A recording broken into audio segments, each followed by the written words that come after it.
Buonasera e benvenuti al TG Sicilia, le principali notizie di questa edizione. Il Pride a Palermo, nel capoluogo la manifestazione dedicata alla valorizzazione delle differenze, ai diritti e all'inclusione. Il corteo ha attraversato varie importanti vie del centro. La rete dei protettori del boss, aerici e scavatori in azione nel giardino di Burrafato, uno dei fiancheggiatori di Messina Denaro. La lunga scia delle intimidazioni a Palermo, bottiglia di benzina davanti a 2 attività commerciali, insieme anche la richiesta di denaro per una serie di minacce legate al racket che prosegue. Dopo le proteste dei sindaci, le immagini dello spreco. Ad Agrigento perdite idriche in vari punti della città senza interventi da parte di chi gestisce il servizio, fra lo sconcerto dei residenti. Dua Lipa, le foto delle nozze siciliane. A 2 settimane dall'evento la pop star ha pubblicato sul proprio profilo Instagram i primi scatti ufficiali della festa organizzata a Villa Valguarnera. Spiagge libere aperte a Catania, ma serve qualche miglioria. La numero 1 e la 3 a disposizione dei bagnanti, tra servizi già attivi e qualche intervento ancora da completare. Calcio, il Palermo vuole rinforzare il proprio centrocampo. Sul fronte stadio si lavora per la candidatura del Barbera Euro 2032, strada non proprio in discesa. Serie C, il Catania è il nuovo allenatore De Giorgio verso l'Empoli. Gli etnei vagliano le alternative fra i nomi Gorgone, Troise e Longo. Domani vertice fra dirigenza e Pelligra per trovare la soluzione.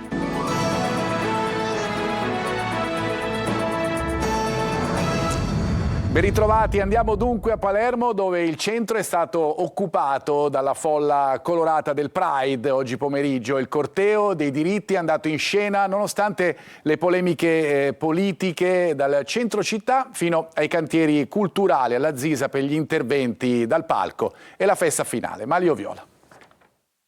È partito dai 4 canti nella zona pedonale il Palermo Pride 2026, la colorata manifestazione che è ormai una sfilata dei diritti. Dopo una rapida concentrazione i partecipanti hanno sfilato appunto per le vie della città a piedi e con i carri diretti ai cantieri culturali alla Zisa, dove in serata la manifestazione continua con gli interventi dal palco e la festa di musica, balli e incontri che ormai da qualche anno caratterizza la parte finale della manifestazione. In piazza c'erano anche i rappresentanti del comune di Palermo, il sindaco Roberto Lagalla, l'assessore Fabrizio Ferrandelli. Come ogni anno il comune concede il Pride, poco fa eravamo qua col sindaco, c'ero io nel 2010, c'era Roberto Lagalla da rettore concedendo per la prima volta il patrocinio di un'università. Il patrocinio del comune non è mancato nonostante le polemiche che anche questa volta hanno accompagnato e continuano ad accompagnare la manifestazione. Nel mirino degli organizzatori la proposta di legge contro la maternità surrogata che parte proprio da Palermo, ma lo scontro è politico ed è chiaramente fra Fratelli d'Italia e tutta l'area del Pride. Una manifestazione in forma di festa è la manifestazione più politica che c'è in Italia in questo momento, perché le persone LGBTQI+ sono le persone che sono più sotto attacco, perché rompiamo gli schemi del Dio, patria e famiglia. Ma politica e polemiche a parte, il Pride è soprattutto ormai una festa delle libertà personali. La libertà di essere persone, di vestire, di divertirsi liberamente con tutte e tutti. Come accaduto lo scorso anno, inevitabilmente la giornata di oggi lascerà dietro di sé altri strascichi polemici, come quelli che hanno accompagnato l'avvicinamento alla manifestazione. Dopo l'arresto dell'ex primario di Castelvetrano Burrafato, uno dei fiancheggiatori di Messina Denaro, e scavatori in azione nella villetta di proprietà del medico ad Erice, gli inquirenti cercano documenti e materiale che il boss avrebbe lasciato in custodia. Laura Spanò. Individuato un altro dei favoreggiatori della latitanza di Matteo Messina Denaro, ieri è finito a domiciliare Francesco Burrafato, 85 anni, ex primario di chirurgia ed ex direttore sanitario dell'ospedale Vittorio Emanuele di Castelvetrano, indagato per favoreggiamento aggravato. Nel corso di una perquisizione effettuata dal ROS di Palermo nella sua abitazione di Erice Casasanta, gli è stata trovata una pistola con matricola a brasa. L'arma verrà esaminata per accertare se sia stata usata per fatti di sangue. Dunque ancora un altro lavoro medico dopo Alfonso Tumbarello, condannato di recente dal Tribunale di Marsala a 15 anni per concorso esterno in un'associazione mafiosa coinvolto nella rete di chi ha protetto per 30 anni il latitante. Le perquisizioni sono state disposte dal procuratore di Palermo De Lucia e dall'aggiunto Di Giorgio e si inseriscono nell'ambito degli accertamenti sulla rete che ha protetto la latitanza del boss. Burrapato per gli inquirenti sarebbe stato l'uomo indicato nei pizzini dall'ex latitante come Parmigiano. Per anni si era ipotizzato che Parmigiano fosse un imprenditore caseario originario della provincia di Parma. Gli inquirenti ritengono invece che il soprannome derivi dal cognome Burrapato, che richiama prodotti latterio-caseari. A Burrapato la sorella del boss, Rosalia, avrebbe dovuto chiedere 40.000 euro per conto del fratello. Nel giardino interno della villetta del medico a Erice fino a tarda sera si è scavato alla ricerca di materiale che potrebbe essere appartenuto al boss deceduto e che lo stesso ha lasciato in custodia al medico, vicino da sempre alla famiglia Messina Denaro. Ancora minacce allo Zen, bottiglia di benzina davanti a 2 attività commerciali, insieme anche la richiesta di 5.000 euro per una scia di intimidazioni legate al racket che continua. Marco Gulla. Una bottiglietta di benzina con un foglietto attaccato e la scritta 5.000 euro. Gli uomini del racket continuano nella loro scia di intimidazioni a Palermo, questa volta a finire nel mirino degli esattori del pizzo, 2 parrucchierie dello Zen. Il barbiere dello Zen in via Ludovico Bianchini e poi Total No Limits Luke, un altro parrucchiere per uomo in via Luigi Einaudi. Il titolare del barbiere dello Zen non vuole parlare, ma si limita a dire: ho già tanti problemi, oggi non voglio commentare nulla. Sull'episodio indaga la polizia che tramite il personale della scientifica ha effettuato i rilievi e ha acquisito le immagini riprese dalle telecamere per individuare i messaggeri del racket. Ad accorgersi della presenza di quella bottiglia colma di liquido infiammabile sono stati gli stessi titolari delle attività questa mattina al momento della riapertura per una nuova giornata di lavoro. Impossibile non notare il contenitore con il messaggio identico a quello lasciato davanti agli altri esercizi commerciali della zona. L'ultimo nella lista risultava il bar Sherry di via Ignazio Mormino, a 2 passi dal velodromo. Prima ancora, restando allo Zen, era toccato al panificio Armanio Sbacheri e alla macelleria da Totuccio, i cui ingressi sono stati danneggiati a colpi di arma da fuoco. Arresti e indagini non fermano quindi la banda del pizzo, che continua a seminare terrore e panico nel territorio a nord della città. Tra la sabbia e gli scogli del litorale di Licata è emerso un ordigno bellico a fare la scoperta. Stamattina i bagnanti nel tratto di litorale compreso tra Foce Gallina e Pisciotto. Si tratterebbe, lo vedrete, di un proiettile d'artiglieria di fabbricazione americana risalente alla Seconda Guerra Mondiale, con parti dell'etichetta originale ancora leggibili. La polizia ha messo in sicurezza l'area e vietato l'accesso alla spiaggia in attesa dell'arrivo degli artificieri. L'emergenza idrica nell'Agrigentino. Dopo la protesta dei sindaci pronti a consegnare le fasce tricolori, emerge lo spreco, perdite idriche in vari punti della città senza interventi risolutivi da parte dell'ente gestore del servizio. Sentiamo Davide Sardo. Le segnalazioni si moltiplicano, ma gli interventi tardano ad arrivare. È la denuncia di molti cittadini agrigentini che puntano il dito contro AICA per i guasti alla rete idrica presenti in diverse zone della città e per le risposte che, a loro dire, non arrivano nonostante le richieste. Tra i casi più emblematici c'è quello di via Colursio. Qui i residenti denunciano una consistente fuoriuscita d'acqua dal 2022.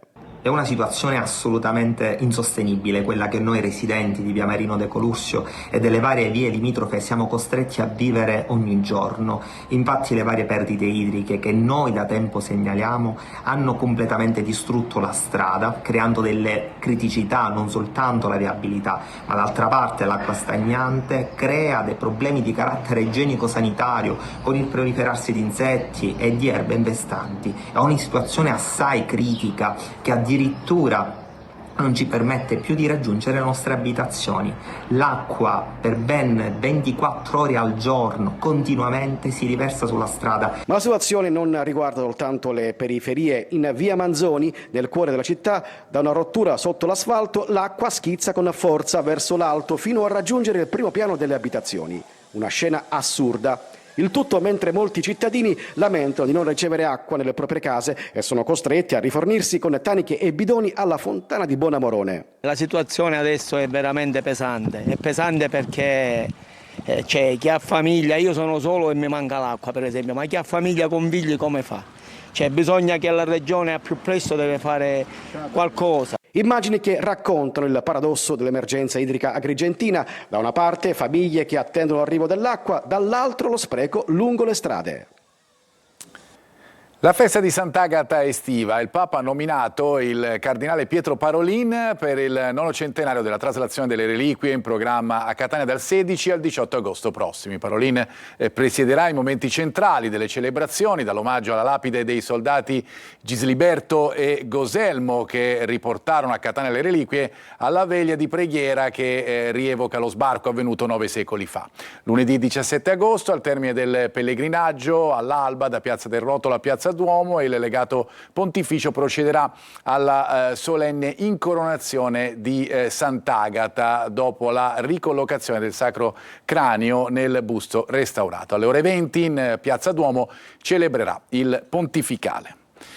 Andiamo adesso nuovamente alla cronaca. Convinta ad effettuare un bonifico istantaneo da 30.000 euro, è caduta nella trappola di chi l'ha convinta a mettere al sicuro i propri risparmi. In realtà era una truffa. Desiree Ferlito.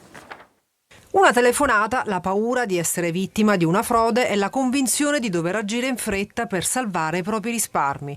È iniziata così la disavventura di una donna di Mascalucia, in provincia di Catania, finita nella rete di abilissimi truffatori che, fingendosi operatori dell'ufficio antifrode di un noto istituto bancario, sono riusciti a convincerla a effettuare un bonifico istantaneo di 29.500 euro. I malviventi, sfruttando l'urgenza e il timore della vittima di perdere il proprio denaro, l'hanno indotta a trasferire l'intera somma su un conto corrente da loro indicato, facendole credere che si trattasse di un'operazione necessaria per mettere al sicuro i suoi risparmi e che fosse indispensabile agire con solerzia. Quando la donna si è resa conto di essere stata truffata, si è rivolta immediatamente ai carabinieri della tenenza di Mascalucia, un intervento tempestivo determinante. I militari hanno avviato subito gli accertamenti, ricostruendo il percorso seguito dal denaro e individuando il conto corrente sul quale erano finite le somme.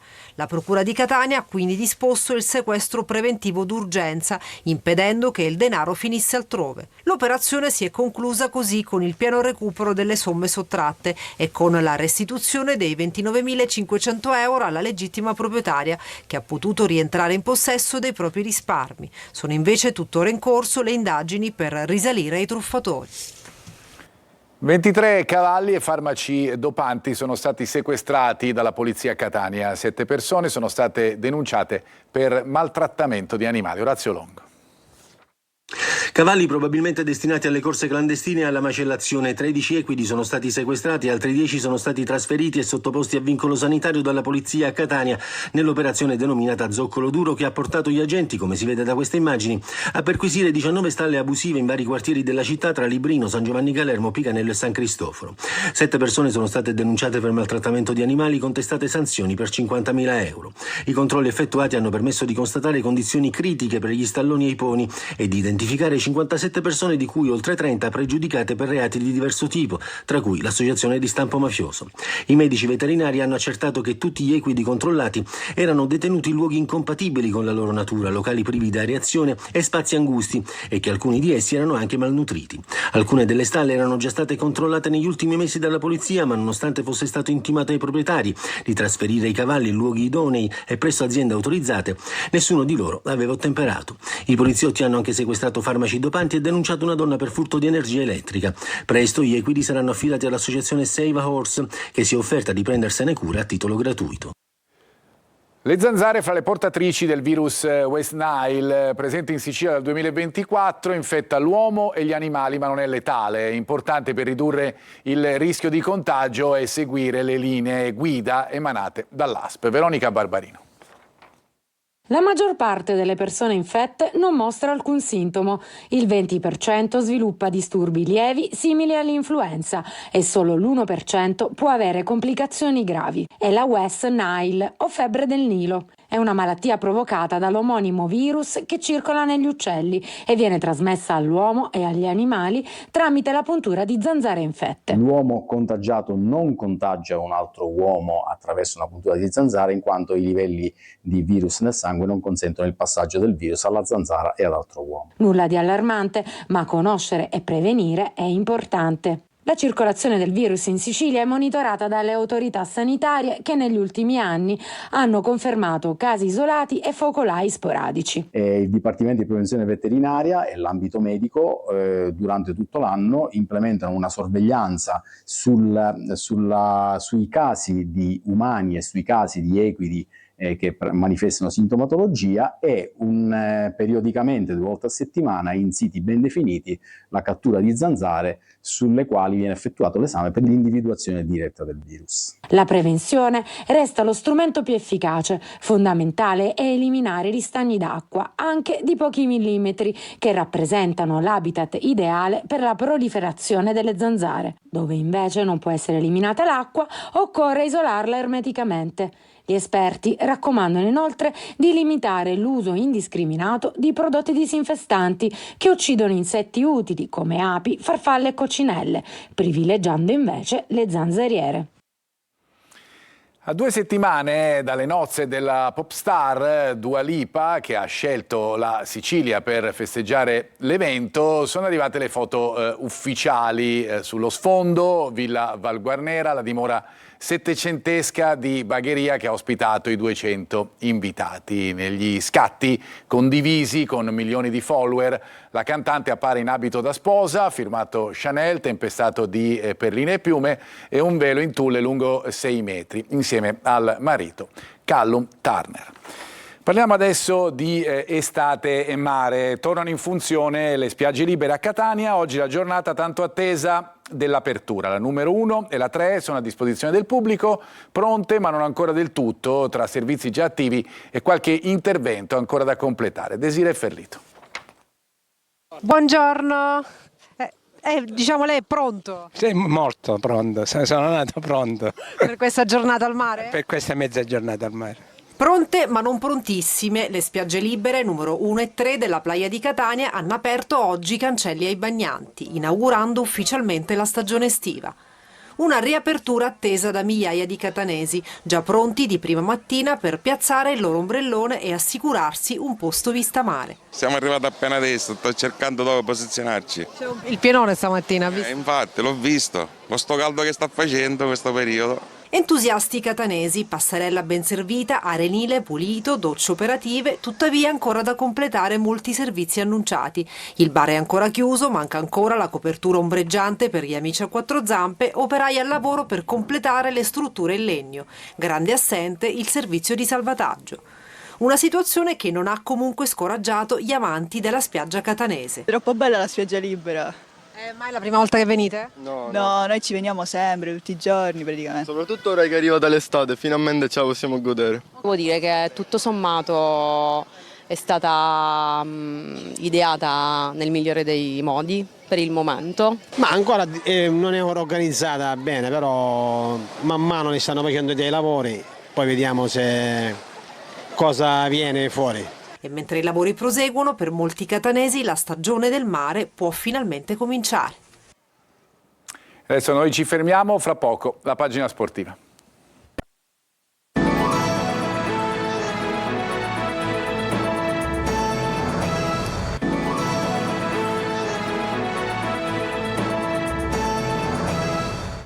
Ben ritrovati. Prima di andare alla pagina sportiva, una notizia: la Protezione Civile regionale ha pubblicato un avviso valido per la giornata di domani. A Palermo è prevista allerta arancione con pericolosità media per rischio incendi e una temperatura massima percepita di 33 gradi centigradi. Intanto andiamo dunque al calcio. Primi acquisti in vista per il Palermo, stadio in discesa per Romano ed Hernani. Sul fronte stadio si lavora per il Barberi in funzione degli europei del 2032. Marco Gulla. Accelerata sul mercato per provare ad avere già i primi nuovi innesti ad inizio ritiro. Il direttore sportivo del Palermo, Carlo Osti, mette la freccia per arrivare al talento della Roma Alessandro Romano e poi ad Hernani del Monza. I contatti con la Roma per Romano, promettente centrocampista classe 2006, si sarebbero fatti particolarmente intensi nelle ultime ore, un affare che potrebbe andare in porto nei prossimi giorni. Sul versante dell'esperienza avrebbe preso quota la candidatura del brasiliano Hernani. Il Monza difesa non lo ritiene incedibile, così come Azzi in uscita sempre dal club brianzolo. Sul fronte offensivo l'obiettivo primario rimane l'acquisto di un esterno d'attacco mancino che ami agire sulla corsia destra. Zito Luvumbo del Cagliari resta la primissima scelta, mentre Compagnone del Venezia, Marras del Mantova e il giovane Rao del Napoli rimangono sullo sfondo. Resta inoltre monitorata la pista Rui Modesto legata a un eventuale passo indietro dell'Udinese rispetto ai 3 milioni di euro richiesti in inverno. Sul fronte Stadio Barbera e la candidatura per Euro 2032, nelle ultime 48 ore una delegazione UEFA è stata in città.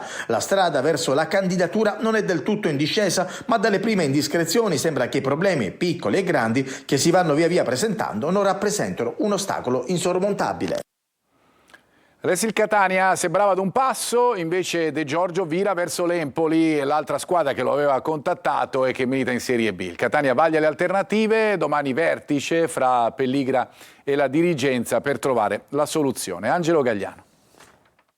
Salta anche Pietro De Giorgio, la telenovela sul nuovo allenatore del Catania prosegue. Il tecnico calabrese ha scelto l'Empoli. Dopo Caserta anche l'ex allenatore del Potenza ha preferito una meta diversa. A questo punto in casa Catania è tutto da rifare o quasi. Per questo motivo nella giornata di domenica la dirigenza rossazzurra si ritroverà con il presidente Pelligra per trovare la soluzione alla questione della guida tecnica che rischia di rallentare ulteriormente la programmazione della nuova stagione che non sembra partire con il piede giusto. Almeno 3 i nomi in agenda: Longo ex Crotone, Gorgone ultima stagione al Pescara ed Emanuele Troise che ha allenato il Lumezzane nel girone A. In queste ore il direttore sportivo Fortunato Varrà sta tessendo le fila per iniziare una trattativa che possa al più presto risolvere la questione e nelle prossime ore, come detto, relazionerà al presidente. Dunque al momento il Catania resta senza un progetto tecnico. Sarà proprio il nuovo allenatore, di concerto con il direttore sportivo, a fissare le linee guida, ma è decisamente troppo presto per sbilanciarsi sugli uomini e sul modulo. Un'altra pausa per noi, torniamo fra pochissimo.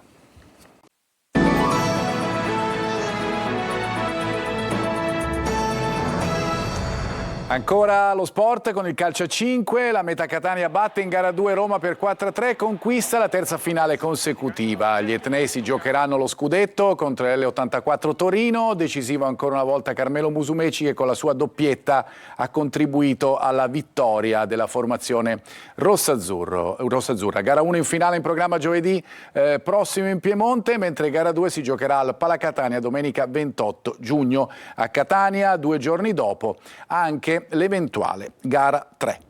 Bene, tutto per questa edizione, grazie per averci seguito e una buona serata.